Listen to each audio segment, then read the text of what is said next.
people during our beta. And today, Lightship is one of our investors, and they've provided amazing support when it comes to branding and messaging, as well as connecting us to other funders so that we can continue to grow and scale Boddle.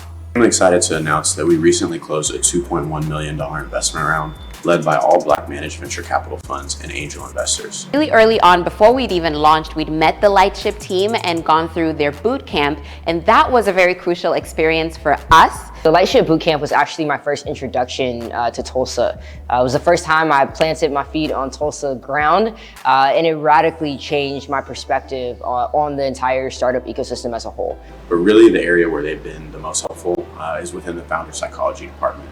Transformative workshops that led to critical business decisions. Working with them has been so incredible. They bring on engineers, designers into the team, and they're helping us facilitate, fundraising conversations for the next coming round. The Lightship team definitely broke down our product and called out our lack of attention to design, which is something that we've really leaned into and has now become an advantage for us. Really helped to frame our mindset on, how to really target our customers, how to find our customers. We've had less formal heart-to-heart conversations that led to more gut check decisions, and you really can't ask for much more than that in an investment partner. But they've also really helped us with our sales pipeline, introducing us to a number of corporates from Comcast, JP Morgan Chase, Kroger, and the list goes on and on. This allowed us to build this amazing product and attract over 20,000 people during our beta. We're at the point now that we have roughly 700 users who are onboarded and have complete portfolios on the platform, and every day are coming to Collective in order to apply to these paid opportunities. Now in 100,000 classrooms, over 1.5 million kids using Boddle, and we're currently getting 10,000 kids signed up every single day. Over 800 individuals with over 60 million annualized salary for those individuals. And we wouldn't have been able to reach those numbers without thinking about growth in some unique ways that the Lightship team really helped bring to life for us. We're very thankful for Lightship and the journey that we've traveled thus far and the journey that we're going to continue to go on. The team has been incredibly helpful and cannot thank them enough. Really glad that Lightship is in our corner and a champion for the success that Collective is doing.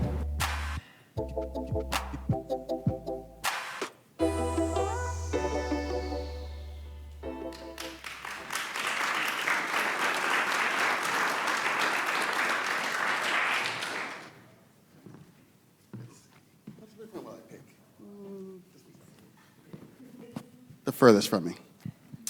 Guys, thank you again for coming. Brackeen, General Partner, Lightship Capital, also entrepreneur in residence at the Lightship Foundation. We are, as Candace mentioned, humbled and honored to be part of this community and to be doing this work.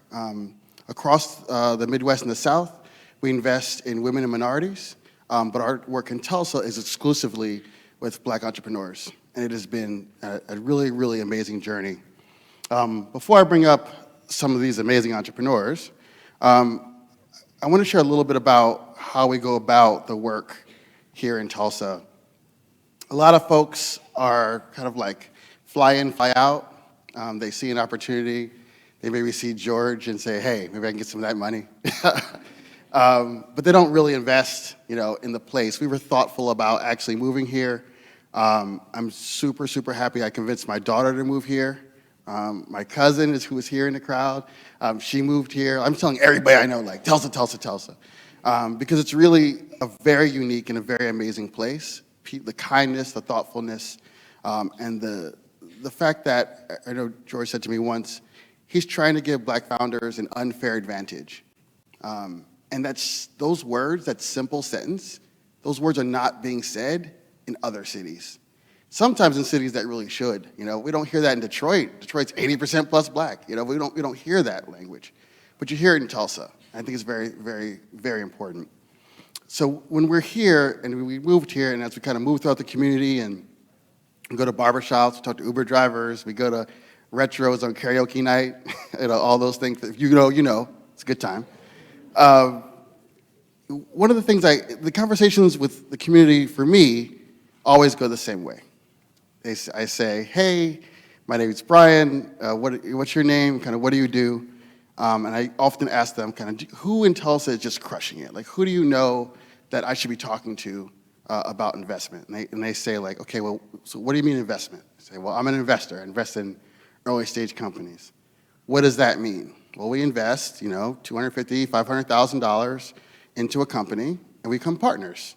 And then we share in the ultimate success. And they'll be like payments? Like, what are the payments on something like that? And I go, no, there's no payments.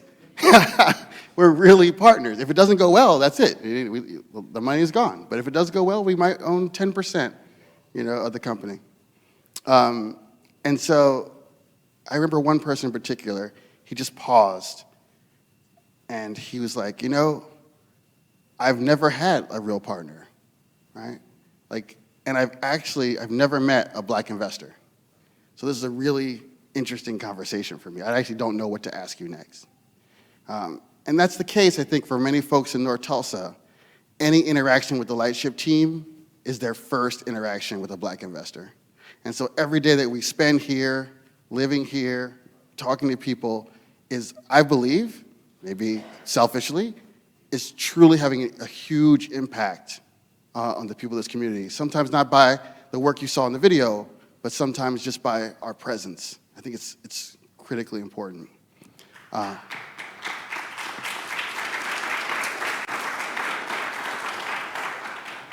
That wasn't meant to be an applause line. Good. I guess that's going good. All right. So now, with really no further ado, let's bring up the people that really matter.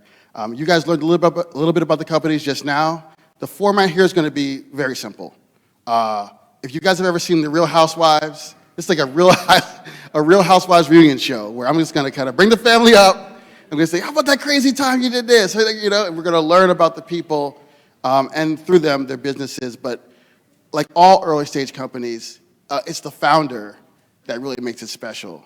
The money will come, but you just find great people and support them. And so with no more waiting, here are the founders of the Lightship first year. Come on down, guys.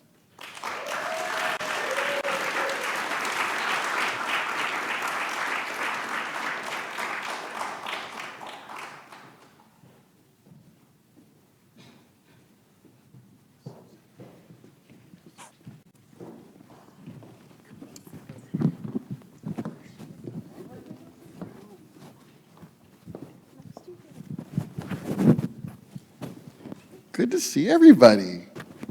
Okay, so not to do this too panel style, because panels aren't nearly as cool as Real Housewives, as we discussed.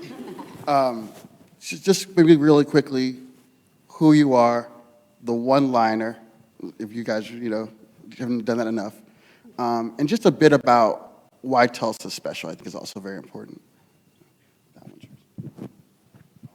All right, so my name is Clarence. I'm the co-founder of Boddle. We turn learning into video games. Tulsa is really special because of how tight-knit the community is here, and there's a lot of value in that. Hi, my name is Edna Martinson, co-founder of Boddle Learning, gaming platform for education. Tulsa is really special because of how everybody champions each other. I think that's really special in the community that's building. She's also my wife. Yes. I'm glad you had to make that clear. I'm B Law. I'm the founder of QuirkChat. We're a video community platform focusing in on geek fandom. I've been in Tulsa for about a year, and I think things like this is what makes Tulsa so important and interesting. Like, I've lived all over San Francisco, LA, and it's never felt like this close and personal as a founder, especially a Black founder. And I feel like I'm just very well connected, and it's thanks to initiatives like this. Hi, I'm Nash, CEO and founder of Undock, and we are building the most powerful calendar in the galaxy. Tulsa, for me, is special for all the reasons these panelists have mentioned, but for me, it's really about the history. Tulsa is a redemption story, and there's something really poetic about what's happening here today and over the next 5, 10, 15 years. So I'd love to be a part of that. Awesome. Hello, everyone. My name is Kelsey Davis. I'm the founder and CEO of Collective. We're the portfolio platform that's connecting creators to their next paid opportunity. And similar to all of these reasons in terms of why I moved to Tulsa, I think the legacy of Black Wall Street really presented an opportunity then, over 100 years ago, for people who were innovative and who wanted to create for self and create the life they want in the name of freedom. They moved here in order to do that. And they had ecosystem, and they had belonging, and they had, economy, right? And so my vision is to really be able to reignite that alongside the work that's already starting to happen here, and really be, 100 years later doing that same type of thing in this awesome ecosystem. Hey everyone, my name is Chandler Malone. I'm the CEO of Bootup. We've built an educational labor marketplace that helps people get their first jobs in tech, regardless of their academic or professional background. We also help companies fill their tech talent gaps through access to our talent. I guess what drew me to Tulsa, I think everyone's all talked on like really great points about community, about history. But I think for me, just seeing that there was like a blank canvas kind of to be able to like work on and like build and help be a part of building a startup ecosystem was a really special opportunity. And I think just to speak to like the quality of the people here, like it seems like in a way that this project is not even 2 to 3 years old. And we have a stage full of venture-backed Black founders that many cities with 2-3 times the population like wouldn't be able to boast. And so that's what I've been just like really excited to be a part of, and this is just the beginning. So talking about that venture-backed piece, there's different groups. The GKFF family, like Build in Tulsa, they support a variety of Black companies. Could be mom and pop companies, could be venture-backed companies. We're part of that kind of family or portfolio. But on the venture side, where we focus, it's about taking something from an idea to big in a very short period of time. So I remember walking around with Chandler here in Tulsa, like, hey, this is what I'm thinking. Like literally, like it just like ideas about what he wanted to do a couple years ago. And then you were saying the company was founded when? December of 2020. And the product was launched, the site was actually launched July of 21. So since July of 21, how many people has your platform put into work? 1,057. And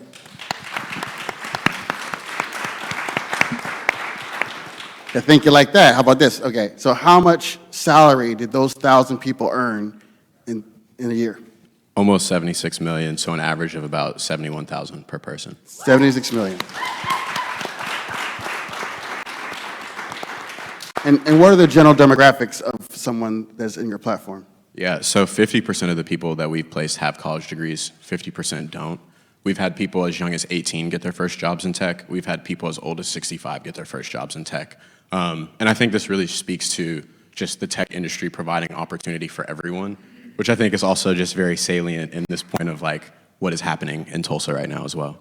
Yeah, and it's so huge, I think, for venture capital can and deserves to get a bad rap sometimes, but when you can use it as a force for good, you can affect the same kind of big change, but in a good way, right, versus a bad way. And I think it will be hard for venture capitalists to show up in Tulsa and do bad things, right? Because the whole environment is like all about kind of being positive, right? And so I think you guys are kind of living a little bit of that as well. So neither of you are from here, right? And then how are you welcomed to this community? So we moved from Kansas City. I'm originally from Ghana, West Africa. And when we came, August 2020, it was the start of, August 2020, right? It was the start of a lot of initiatives in the city as well to support entrepreneurs and entrepreneurs of color.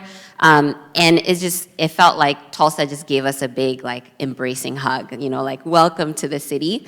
And that's how it's continued to feel. I feel like when we have big wins, like, we're really championed by the organizations, whether it's Build in Tulsa or 36 Degrees North, Lightship, our investors here, Act Tulsa. So there's just so many really great organizations and great people in this city who've just come alongside us, and we're super grateful for that.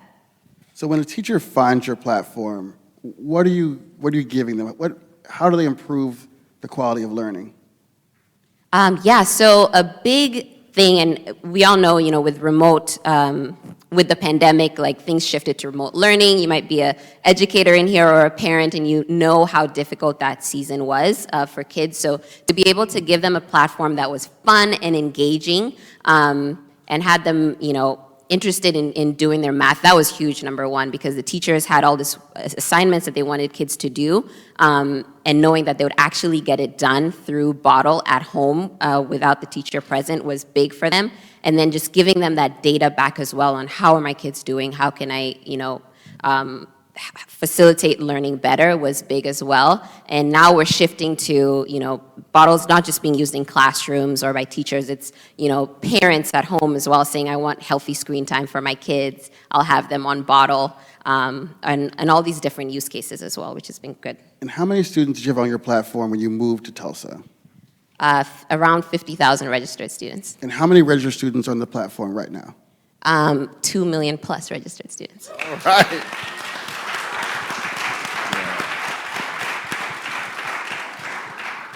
And you've even added to the population of Tulsa. Is that correct? You got a little Tulsan? That's right, a baby Boddle.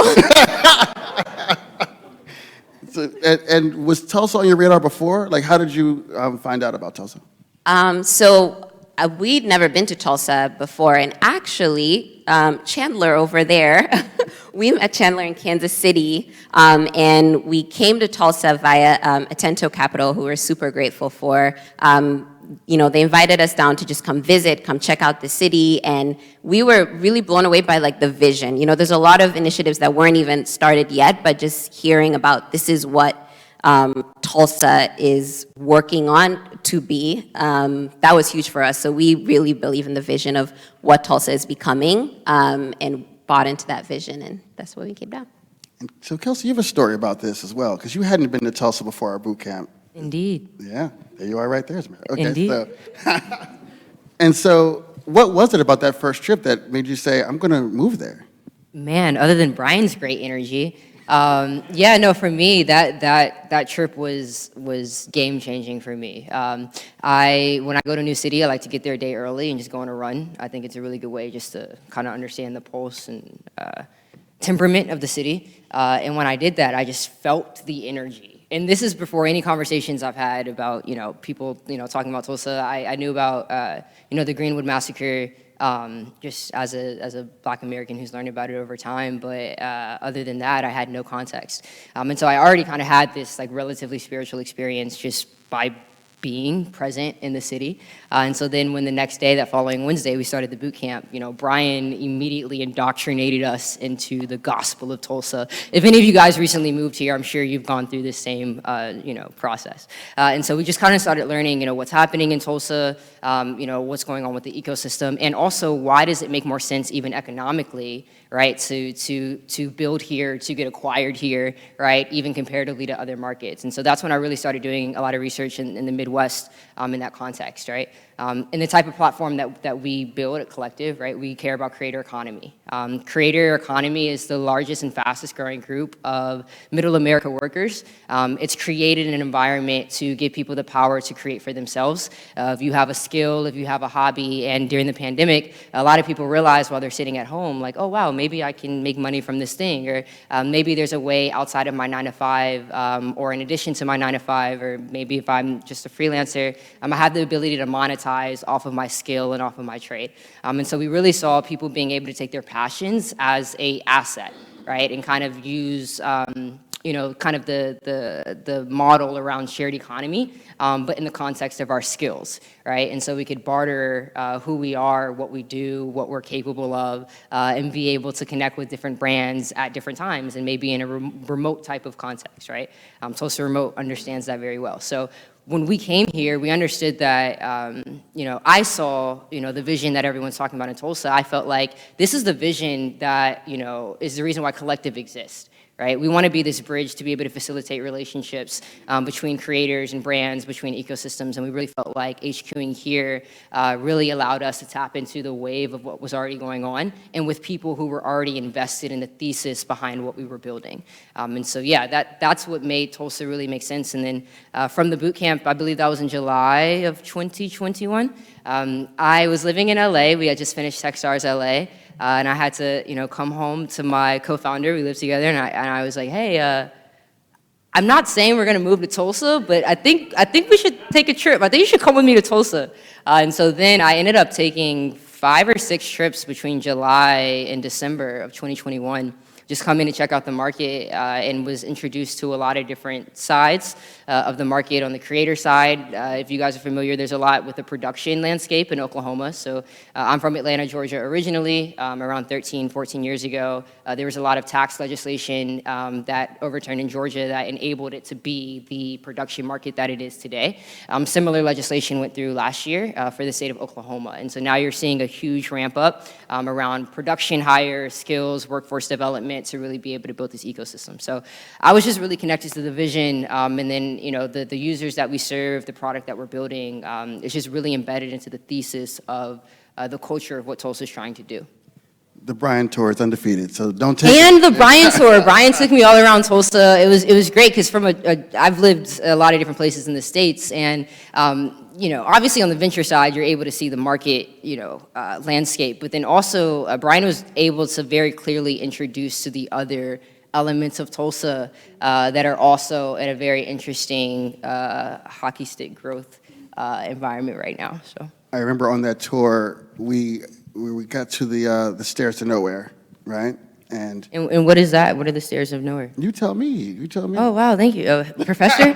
Yeah, so when the massacre happened, I mean, very literally, you have people. Imagine if you're a homeowner, right? This is a place where slavery was abolished. You have the ability to flee north towards a different level of freedom, or you can go west and kind of create from this space, right? So you had a certain population of people who decided, hey, let's fend for ourselves, let's build community amongst ourselves outside of this kind of like social, lack of freedom, right? America.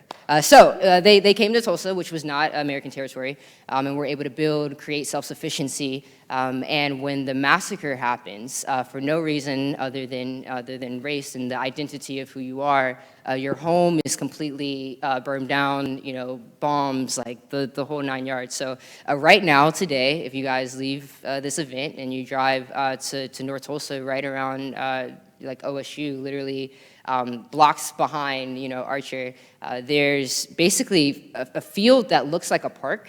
But if you go through the streets, you just see stairs that literally lead to nowhere that are embedded in the grass. And the reason why is because that's where all the homes were, or where certain homes were that got burned down. And still you see architecturally in the DNA of the soil, those remains are still there today. And so that was one of the things that Brian prioritized on this trip for me. I think it's important to see that these connections, these collisions matter. You're taking somebody who's an Atlantan/LA person, you bring them to Tulsa, and they can tell the Tulsa story, right? And they keep telling the Tulsa story to all their friends, to all their family, and that's how we grow. Tulsa's very unique in that way. I've lived in places that people couldn't tell the story of the place they actually lived, but here, people choose to learn that story, right? And so you know all about this because, one, you deal with populations that also have been not treated at all correctly. It's during Pride Month now.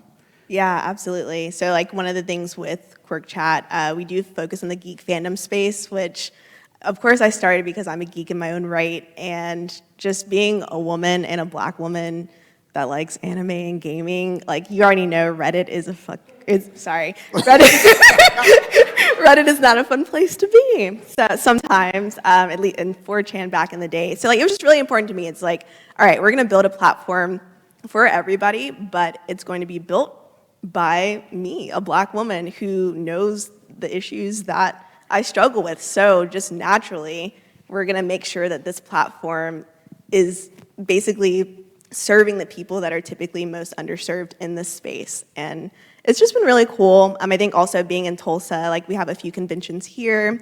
Also, QuirkChat is sponsoring Queer Tulsa. They're having their event for Pride coming up. And like we're super excited to be a part of that, and just the fact that there are places for that here for people to grow. It's not what I expected. I was honestly, like I looked at the election map, I was not sure what to expect. And it was just really cool to know that Tulsa is, being inclusive, at least in that, right? Someone once described Tulsa to me as a blueberry in a red soup. Yeah, it's about 50-50, So Nash, you came to Tulsa in a very different situation. So you were sitting in New York City, having to make a lot of big decisions. And we talked a little bit about kind of getting out of that environment, spending some weeks here, and so you could kind of navigate the next stages of the company's growth. Maybe you talk about why Tulsa for that and what you learned when you got here.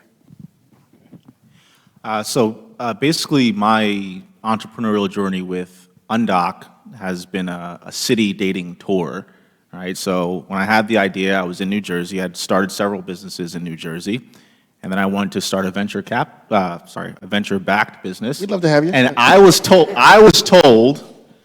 that you can't do that in New Jersey. So what did? I picked up my bags and moved to New York. It's close, right? Then I got a YC interview, and I went to Palo Alto, and I was like, wow, the vibe here is different. Even the people in the coffee shops are talking about code and raising money. I'm like, wow, cities do matter to an extent. But they were wrong that you cannot do it in New Jersey or the Midwest or Florida. You can do it anywhere, right? You just have to find the right city and the right vibe. So for me, Tulsa checked a couple of boxes right away.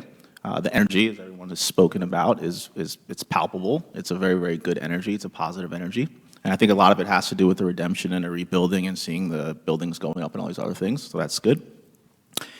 There's a great community here, right? And I think most importantly, there's opportunity, right? So I got the Cincinnati tour. Obviously, I did New York. I did Palo Alto. I got the Miami tour. And now I'm here in Tulsa. And I haven't said this, but of all of those places, Tulsa feels the most like home, right? Yeah. And it's because of those things that I stated. And really for me, I think for Kelsey as well, and maybe for a lot of people, the redemption story is a big part of it, right? It's a huge, huge part of it. Tulsa has an opportunity to be a beacon or a mecca of sorts for Black entrepreneurship. And I think there's a bit of sifting and lifting going on here, right? The best talent around the country can come here, right? And then you have an upper echelon of entrepreneurial talent in Tulsa, right? And that's just setting a great starting place for a town, a community, a city. So, yeah. Love it. So, a lot of times when we have these kinds of panels, the moderator comes off as like some knowledgeable person, and they're really not. They're just sitting here next to knowledgeable people. So let's have a little fun with this. During your boot camps or any kind of training you had with me, what were the most ridiculous things that I did? What are some things that are just embarrassing that the people should know about? He likes the Bengals.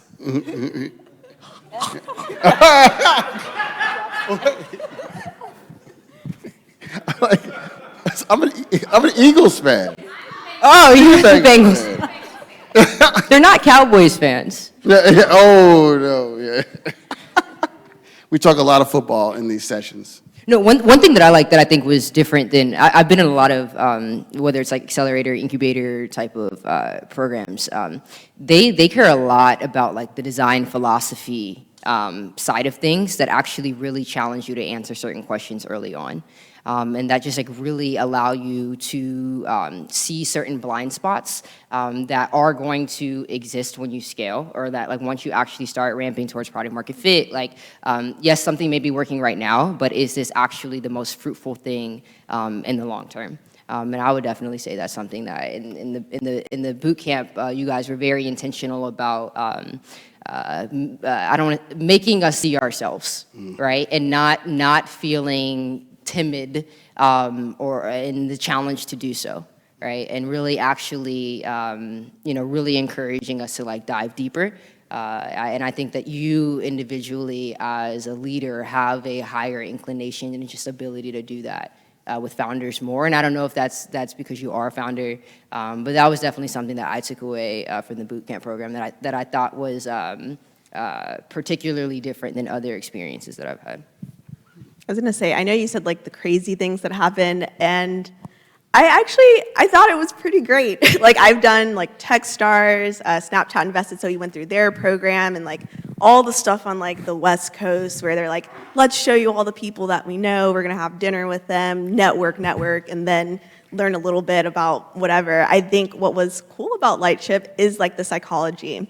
Us breaking down that commercial, like we watched a commercial and like you literally just went through the different parts of our brain that is responding to these different parts of the commercial. I'm like, wow, I feel back in like psychology class, like this is cool, didn't expect that.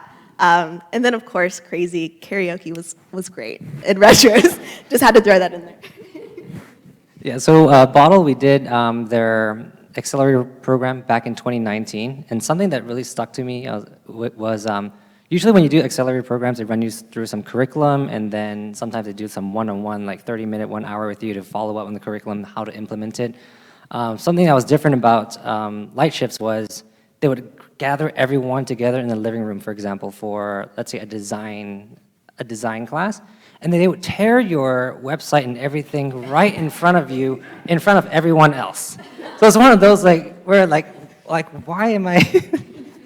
So when people are like after like 2 or 3 companies being torn down, I'm like changing my site in the back, in the living room, like try to fix it up so it looks better. But it was one of those like, hey, we're actually going to go through and implement it at that very time instead of just like waiting until you to figure it out. It's just like we're going to do it right now. It was radically honest, is like how I put it. I think, especially like I grew up in North Carolina, to where everybody's just like, oh yeah, like it looks like you're doing fine, it's great. To where it's here just like, what are you even building? Like, which is great because you need that tear down because you have a lot of people, especially with us being minorities, I feel like a lot of people don't want to hurt us or seem like they're coming off discriminatory, etc. But like in the end, it's like you need someone who can be radically honest of like, I want you to do better, and I need you to know that this is trash. Yeah, radical transparency, certainly, we love that. I think one of the reasons that works, though, for this entire group is it starts with love, right? I think all you guys know that I love each of you, and that I am here to make sure you're successful, day in, day out, 24 hours a day, 7 days a week. And so when you have that with your investor, they can tell you the harsh truths, right? And you can know that I wasn't really tearing your thing down. I think you could do better. and you are better. Like you guys are crushing it, and so is everyone up here. So for just a few more kind of closing things, we'll do some quick Q&A, and then I've got the future investments coming up. What do you think Tulsa needs? Ooh, the crowd's like, ooh. More direct flights. Yes! Other thoughts as I go into the crowd here?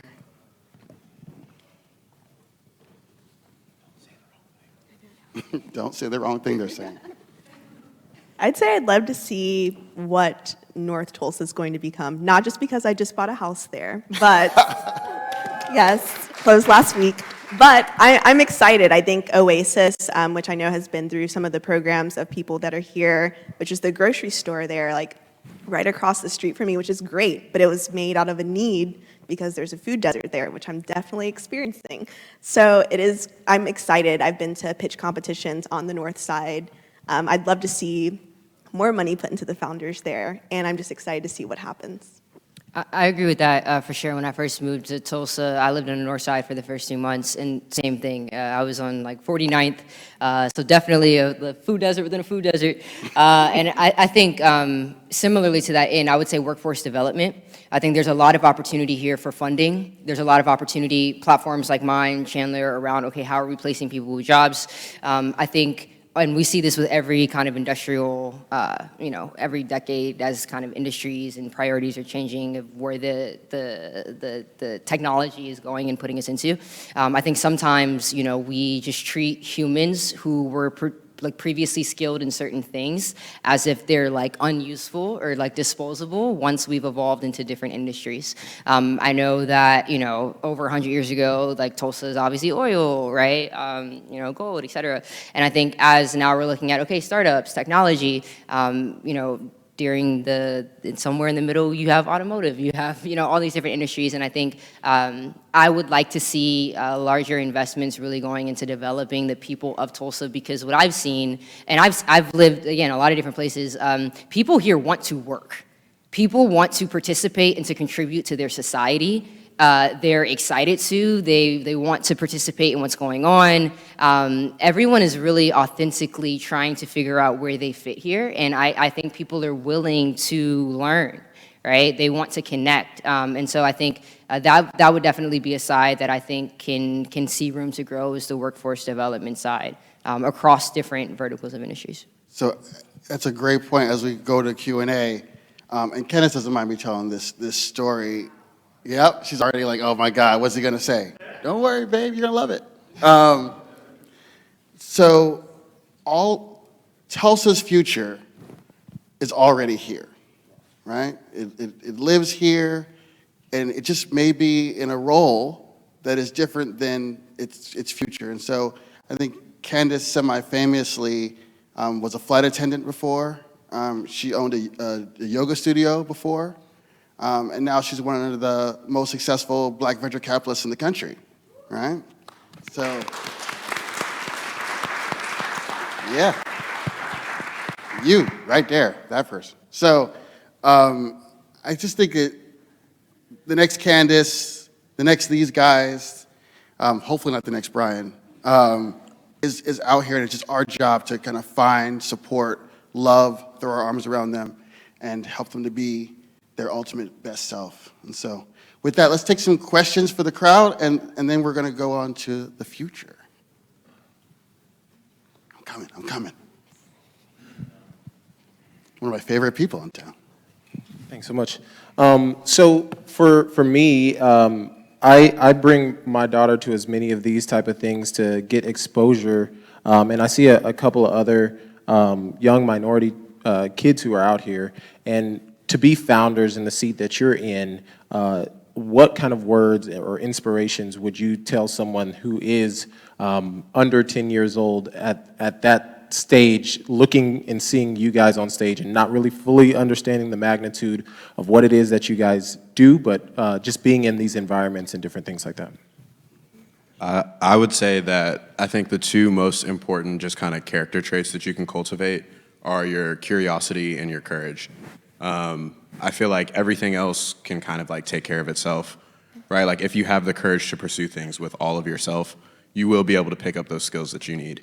If you have the curiosity to look into areas where people aren't doing things, where people aren't necessarily asking questions, right? You'll have those opportunities to build something that no one else has built. So I'd say curiosity and courage, definitely, like you keep working on those things throughout life and you will be so happy with where you end up. To that point, at Collective, we always say like our mission is to really help empower people to create the life they want. I always challenge people to say, hey, like don't focus, especially for kids in the room, don't focus on, a lot of people say, what do you want to be when you grow up? And I think that is a very limited way to think about your capacity and the way that you navigate through creating the decisions that you want through life. So instead of thinking about what do I want to be when I grow up, I challenge you to think about like who do I want to be as I grow up. And I think that will really enable you to help just make decisions and know what to say yes and no to, and be able to kind of be more fluid in how you kind of navigate career. And yeah. Well, what was your name again? I just want to commend you because you're giving your daughter a gift better than anything computer, anything she can ever receive, and you're giving it to her very, very early, okay? And what I will say, and I'll add on to that, is to dream big, dream bigger than us, where we are here, dream bigger than the most famous CEO in the world that you know. There's nothing in this world that you cannot accomplish. You just have to try. I'll go really quickly. One thing that I felt like I wish someone had told me when I was younger is that I can be whatever I want to be. I know you're at a stage where probably people have put certain personality traits to you, like maybe you're timid or you're the class clown. And like I know with me, like I grew up with a speech impediment. So like the fact that I'm on a stage it was just like, oh, like I'm timid, I don't speak, I can't do this.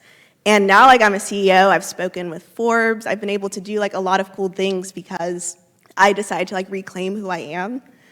So that's something that I would just say for you. It's like really know, or just get to know who you are. Like just say, is this something that someone has said that I am? Does this really resonate with me? And I think the more that you find who you are, the more you'll decide whether it's an entrepreneur or if you decide to be CEO to like a startup company, like you could do whatever you want. Yeah, and just to add to that, one, I love that you bring Nova around a lot, so I get to see her. And you can just tell, too, you know, she's been around a lot of these spaces, and you're just such a confident person, Nova, which I love so much. And to all the kids in here, I think just don't be afraid to fail.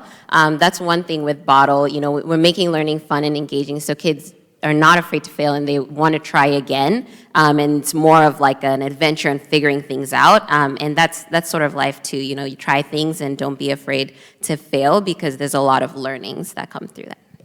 Yeah, I was just going to say the exact same thing. Really don't be afraid to fail.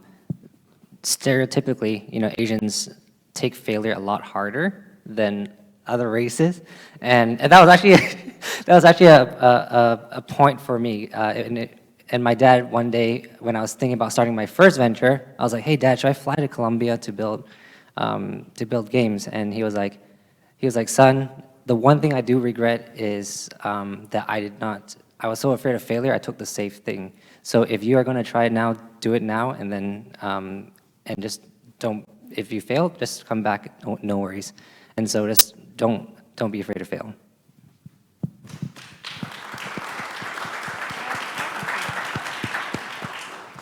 Hey guys, Vanita Cooper here. I actually have many questions, but I'm just gonna pick two. One is, what was that moment that made you decide that you were gonna take the leap and pursue these concepts? And the other is, I'm sure that you guys have worked with other investors, right? It's not just Lightship. What separates the experience you've had with Lightship from others? I'll start with the second question first. I will say that hands down of any of our investors, just in terms of the amount of attention, amount of support, whether it be on design, whether it be on fundraising, whether it be on like building sales pipeline, or even like getting like speaking opportunities, right? Like literally no one has provided the same level of support that they've provided. And so, you know, like we think about, you know, funds and their assets under management, how large they are. And, you know, for folks who aren't necessarily familiar with venture capital, it's not like Lightship is a particularly large fund with a ton of resources, right, to be providing more to individuals than any other funds. It literally is just like the DNA and like the fabric of the humans that are there. And it's not just Brian and Candace, right? Like it goes down to all of the team members. And so that's been just like super special to work with.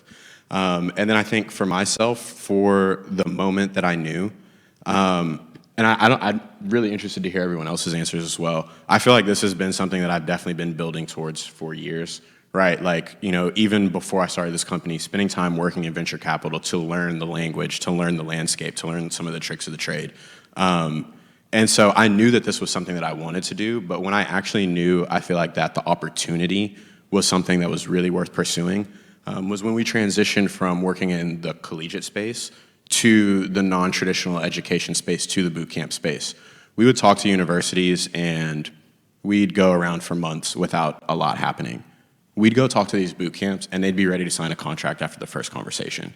And like getting that level of buy-in and engagement with us having a really poorly designed landing page and like all these other things, let me know that it's like, okay, if we're able to like build something like beautiful and functional, we'll really be able to build something big here, so.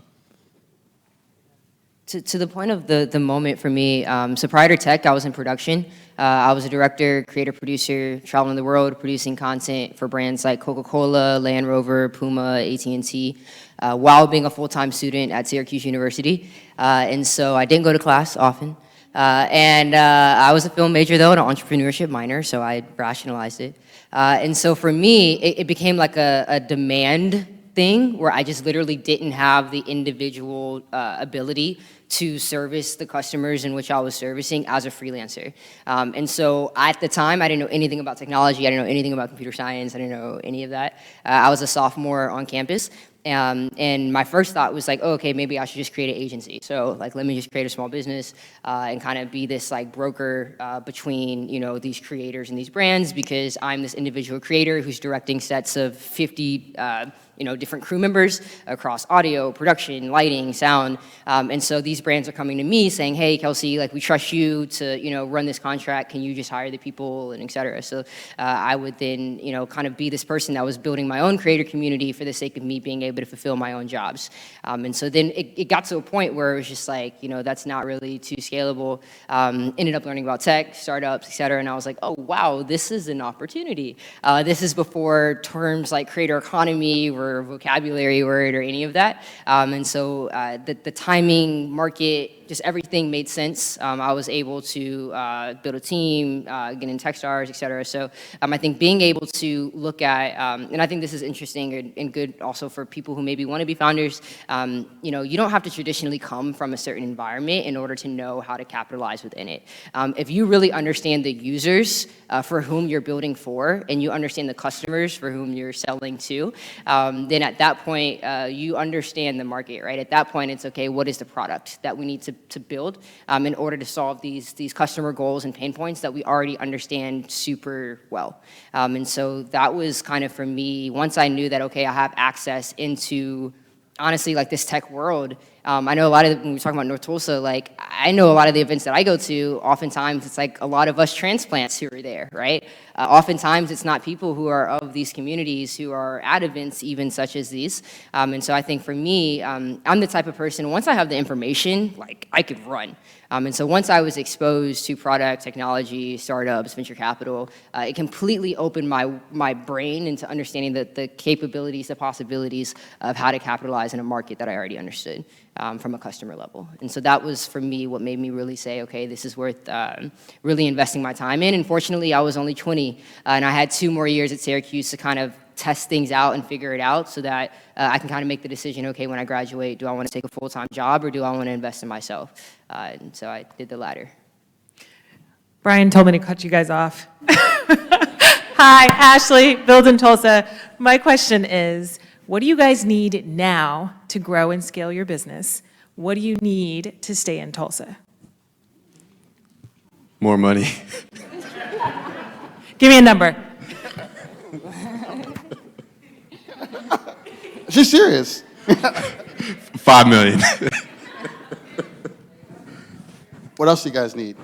Other than funding, which is always helpful, I think where I'm struggling at the moment is hiring tech talent in Tulsa, especially like at the stage that we're at. It's like I need someone a tad bit more senior to where it's like I am working with Holbertson of like what a pipeline could look like of like maybe junior to mid moving in to QuirkChat, but that's the main thing. Any other asks? This is the great room of folks that can make things happen. Is there anything you guys want before we go to the next set? Yeah, I think I want to echo the sentiment that Kelsey made earlier just about like investing in Tulsa.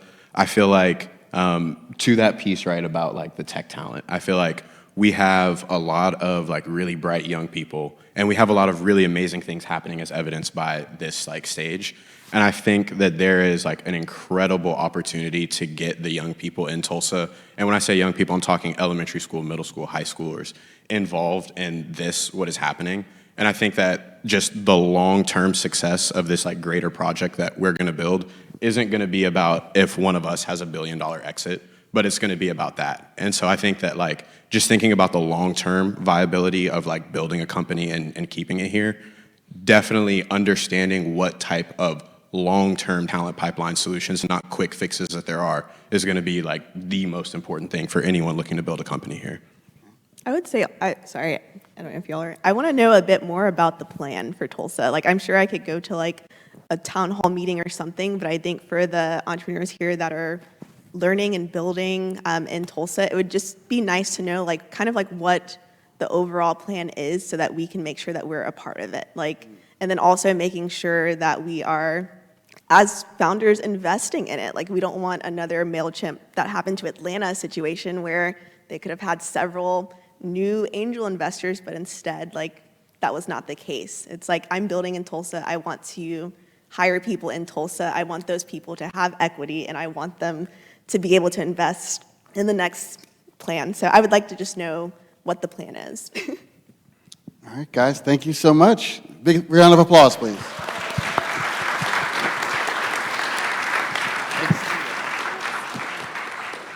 Leave your mics. All right, so we're going to do a quick scene change here. We wanted to, so you've seen a little bit about what we've done. Yeah, there's some water here for you guys. I know you're all thirsty. And there's water for you guys on the outside. You've seen a little bit about what we've done so far, but we wanted to spend a little time talking about what we're doing next. I think it's really important to Bree's point, to understand where things are going. Dr. Quan Watson is a founder that we met in Louisville, Kentucky. He had a long career in dentistry, sold 2 dental practices to larger corporations that became like their regional, like VP, and realized that it had to be a better way, right? Like, why am I building this whole building with AC, this and that, when I could just like really shrink that down and put it into a van? And so for some of the folks that were here, you probably saw the van out front. This is Dr. Watson's creation. There are multiple patented processes on that van in that kind of shrinking down of the idea. And it's really, really important for eliminating dental deserts, like food deserts. A large portion of Americans don't have a dentist within miles and miles and miles of their house.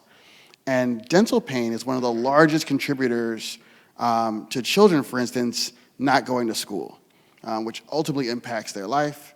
The mouth is also critically important to your overall health. And so eliminating these dental deserts is key. And we believe Kare Mobile is really doing some interesting work on solving that. And so I'd love for you guys to meet 2 of the amazing, amazing folks from Kare, Dr. Watson and Dr. James.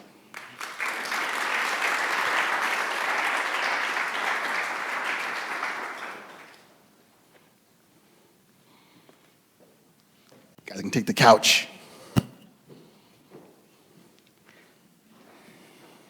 Thank you. Thank you. Okay, maybe just a couple lines, couple of paragraphs about kind of each of your backgrounds and why are you doing this? Yeah, definitely. Well, thank you everybody for having me. So my name is Dr. Quan Watson. I've been a practicing dentist in Louisville, Kentucky for 23 years. And as Brian mentioned, I own and operated 2 practices in Louisville. The first one I started in 1999. The second one I acquired in 2007. And we all know what happened in 2007, right? It was the worst time ever to start a practice. And so when I sold both of the practices around 2016 and took a leadership job with a national organization, I enjoyed working for somebody else, but realized that I really wanted to serve my community, but didn't want to go into $1 million+ in debt in order to do so again. So I first started Kare actually as an application to connect patients to dentists for same-day treatment, trying to solve the problem with the Medicaid population. And so, as was mentioned previously about failure, I tried to sell to the insurance company my application and wasn't able to do so. And my pivot was, how am I going to get people to use this app that I spent all this money for? And so I retrofitted a van, 2 gas generators on the back, went around, started seeing patients on the van, had people download the application to request their appointments. And that's how the mobile dental aspect of the business started. So my failure was what led to my success. As it always does. Yeah, and so now we're in 6 states, and we're excited about joining the ecosystem here in Tulsa. So my name's Dr. Whitney James, and I am actually a Sooner born and bred. So I was born in Oklahoma City, and then I actually went to school to be a I was a psych major. I went to school to be a school counselor. And then I got into dentistry, and I actually met Dr. Watson when he started working for that organization. I was coming out of school, and he was my mentor on the dental side, a dental director. So when he was piloting his failure, it was presented at our office, and it actually was a success. So we had Medicaid patients who had obstacles to care, but one thing, if they were in pain and they knew they were going to be seen, they would make the trip. Some people came a couple hours, some people came or borrowed money to get gas in other people's vehicles. However, so our show rate went from 60% to 90% for that population. So, I mean, it did its job. And then when he tried to sell it and it didn't work, I was also a part of the pilot program. So I was on the gas generated dental van. So that was an experience. So while he was working in Louisville, one of the dental deserts that we have is in Western Kentucky. So I was working there for 5 years. Due to COVID, our funding dried up, and so it closed. And so someone who worked with us was like, "Hey, maybe you could work with Dr. Watson." Before I could even tell him we were closing, he was like, "Hey, do you need a job?" So I'm like, he found out from somebody else. So that was great. So I started working with him there, and then I've always wanted to come home. I miss being at home. And so he was like, our investors, what do you know about Tulsa? And I was like, well, I know a little bit. And so that's kind of where we're headed. And then hopefully by the end of this year, we would like to be here so we can provide care for, the people in this nice area. Very exciting, very exciting. So when we met, you had, was it 1 or 2 vans? 1, and I was in the process of getting upgrading from the gas-generated van, which literally had to pull them out, fill with gas in between patients, smell like gas, go back in and serve the patient. But I was still seeing 50 to 60 new patients a month working part-time doing that. So it was about changing the model and creating a more innovative van, which we have outside. And so we had 1, and we were in the process of doing the second. That's right. And now you're at what number? What number are you going to next? So we have 10 vans nationally, and we'll be in 6 states by the end of the year. And how many vans by next year? Well, thanks to you, Brian, we're going to do 100 vans. 100 vans. Yeah. And those 100 vans can see about how many people a day? So the beauty of our model is not necessarily about the volume of patients, right? Where we really want to be is the person's dental home. We want to be able to provide at least the ability for these patients to really understand why it's important to do what we recommend them to do. So on average, we're going to see about 8 patients per day per van. But the impact that we want to have on their overall health, which you mentioned, is the biggest reason for what we're doing. We don't want it to be a volume thing. We want it to be about the personal relationship with the patient. And there are different kinds of care customers, right? Some are Medicare, Medicaid customers. Some are just wealthy folks like in this neighborhood. Definitely, yeah. So we're for everyone. We don't just go to home. We go to homes and provide comprehensive services, but we also go to schools, nursing homes, jails, you name it, to provide services. We really want to make sure that everyone obtains access to oral health care. And it's a challenge for people, especially in Western Kentucky, and as I learn more about Oklahoma, for people to have no transportation, to have to travel hours just to get an appointment somewhere, or to wait months and be in pain. So, Dr. James, what does it mean to return to Oklahoma for you? Everything. So my family is not, I will say that we are from the western side of Oklahoma. So I was born in Oklahoma City, but I mean, my family's here for generations. Like my mom just sent me a text that says she's on her way up here, and I haven't been able to be around family, or they've been really supportive of me developing this skill to be able to provide care, and I have been exercising it elsewhere. And so I'd like to definitely bring that back here and develop, in the area that raised me. So it means a lot to be here. And I don't know if you guys, how many black dentists are there in Tulsa currently? Does anybody know? we asked Ashley, I think she said 1 or 2, I think we found out. There's only 4% of all the dentists in the country. There's 200,000 dentists in the country. Only 4% are black. So there's only about 8,000 in the entire country. It's probably as hard to be a black dentist as it is to get VC money. So it's a very small population, but some of the things statistically that we always speak to is that one of the biggest barriers to getting dental services is transportation. We know that 25% of people don't go to the dentist because they don't have transportation to get there. And so we really want to be able to, we met one lady here that mentioned, I wanted a black female dentist. So we already gave her a card because we have one for you, right? But we want to eliminate all barriers. We want to make sure that we're a part of the, we get into the communities that we're in. We're not just there just to provide services and leave. We want to stay in them and live in them, work in them, and be a part of it fully. Last question as we close up here. What can the crowd do, this is stealing from Ashley's question, what can the crowd here do to help you in your mission, particularly here, but even or anywhere? I'll start. Okay, so first thing, of course, is always funding, right? You know, it takes capital to manufacture the vans. Awareness. At this point, we felt like, I've been doing this now mobily for 5 years, and with all the attention, it's always interesting to see how many people that has no clue of what we do or even heard of it before. So just bringing awareness of it and just supporting us through different resources. As Brian mentioned, we do have a number of different patentable items. From the design of the vans we have a patent on. We've created radiation-resistant PPE that we have as a product that's in the van that we utilize, but we don't have a market for it yet. We need help and assistance there. The technology to deal with the logistics aspect of it. I think we're talking to some firms here about creating the third iteration of our software. And so we have more needs than we have talent and team members. And so if, you know, we would love to meet each one of you and just learn more about what you do. And then maybe you can help us understand how you could potentially help us achieve the goals of access for oral health care for everyone.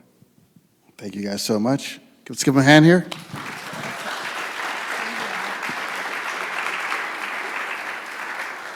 Turning it back to Candace. Thank you so much. And just so everyone knows, there's an amazing caravan outside. We have spent the last year with our partners at P&G, Crest and Oral-B, building a program around something called Closing America's Smile Gap. We went into 3 cities over the last 6 weeks, into Atlanta, Miami, the Bronx, and then we added a city, Buffalo, to provide oral care. We saw amazing people, but many people who had never visited the dentist. So if you want to see what a mobile van looks like, where you could get your teeth done in the coming months, it's just right outside the door. You can get in, see how it works. And I'm going to wrap up, and I think there is food standing between me and there's food out there up front. Is that right, Raquel? Almost here? Okay, that's how it works always. A lightship is a lighthouse on water. When I was going through a challenging time in my life a few years ago, I went on a walkabout in Michigan and went to see a lot of the lighthouses and did a lot of research on why that means something to people. And I discovered that there was something called a lightship. And a lightship goes to weary travelers and finds them and supports them where they are. And that's how we came up with this amazing name. And so I'm excited that this lightship is here in Tulsa. I'd like to thank our generous sponsors again, our investors at George Kaiser Family Foundation.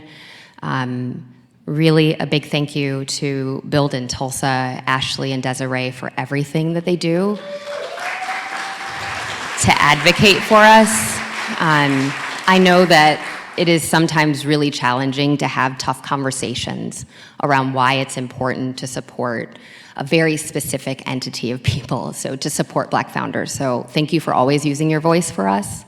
We really do appreciate it. To our investors at Atento Capital, allowing us to do this work. I also want to make certain that I thank a very wonderful young lady who put tonight together.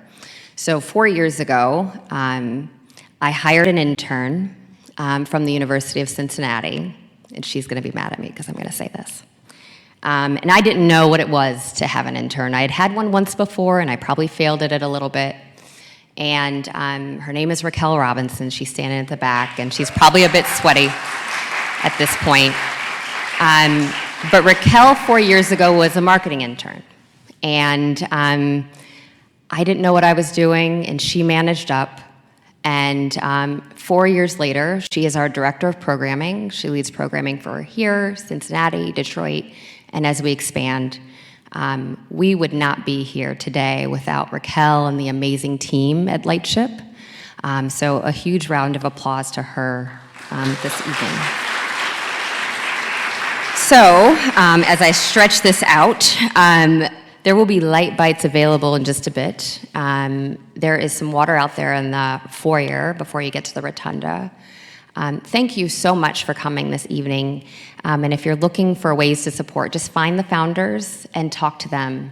And then my final thank you is to the founders who've been in this program and to any of our programs and the companies that we've invested in. Thank you for allowing us to be on this journey with you.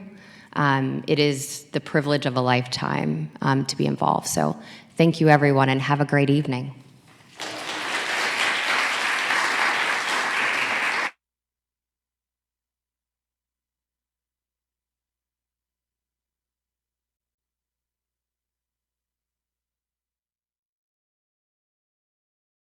Build in Tulsa means to me honoring the legacy of Black Wall Street. I grew up here in Tulsa. I grew up in the shadow of Black Wall Street. Tulsa was the place to be in the 20s if you were a Black entrepreneur, and we want to make it that way again. Tulsa had one of the largest race festivals in the country, and therefore really needs the largest amount of help. Build in Tulsa can honor the memory of Black Wall Street by really thinking about it every time a decision is made. How is this work impacting Tulsans? The spirit of entrepreneurship can't be killed. Tulsa, in some ways, is a blank canvas. It's where you come if you want to build things. When I think about why investing in the Black